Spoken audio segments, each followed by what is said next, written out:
চট্টগ্রামের মানুষ মারা যাওয়ার চতুর্থ দিন পর একটি ফাতিহা করা হয়, যাকে ফল আহার ফাতিহা বলা হয়। আপনি কি জানেন এই ফাতিহাটা কেন করা হয়, এর ইতিহাসই বা কি? তো চলুন ভিডিও শুরু করি।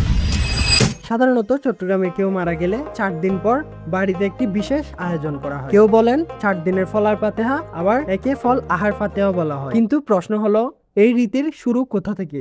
এটি কি ইসলামের নিদর্শন নাকি চট্টগ্রামের বহু বছরের সামাজিক ঐতিহ্য? আজকে আমরা জানবো এই বিষয়টির ইতিহাস এবং প্রচলিত প্রথা সম্পর্কে।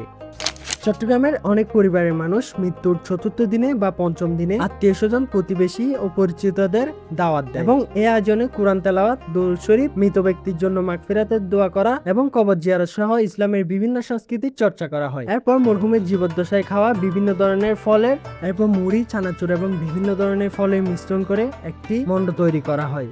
এরপর সব এক জায়গায় রেডি করে তা ফাতিহা দেওয়া হয় এবং পরবর্তীতে তা স্থানীয় সমাজের মানুষদের কাছে বিতরণ করা হয়। তবে এর ইন্টারেস্টিং পার্ট হলো, এই আয়োজনে শত শত ছোট ছেলে মেয়েদের উপস্থিতি লক্ষ্য করা যায়, যা তাদের কাছে অনেক আনন্দের।